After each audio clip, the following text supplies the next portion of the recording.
Mote bandeko, merci ndemo ya minga na bandako na bino. Tobanda désormais kokutana na cadre ya émission Oyo Tolobe la santé.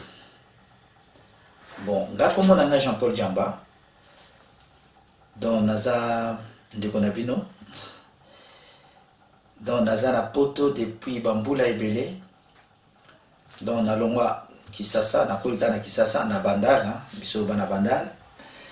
Banda na longwa na yapoto musala musuna sarakate na zakaka na bopito. Donc l'hypertension, le cœur est une pompe musculaire qui propulse le sang sous le réseau d'artères.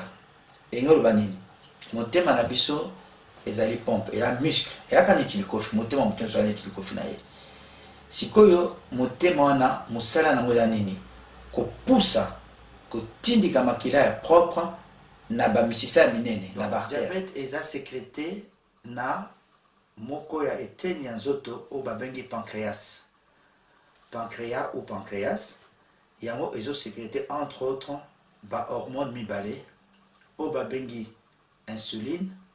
Musala ya insuline eza nini eza soki olie yango ezo réguler ezo cha donc soko olie et sécréter et produire insuline pour ekitisa to ya makambo etali AVC. AVC eza nini accident vasculaire cérébral. Bon ngana ko expliquer bino la mukuse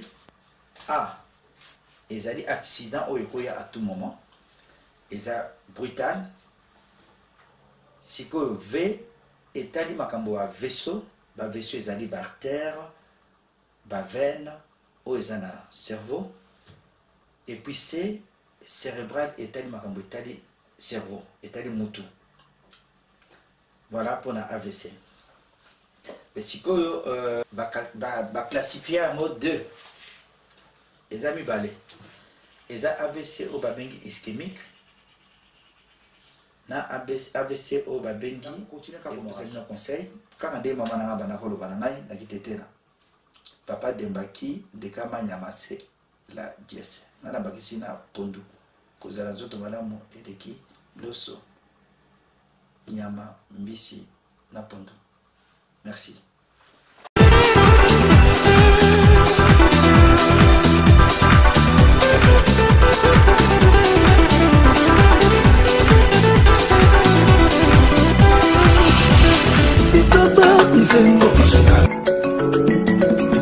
Original.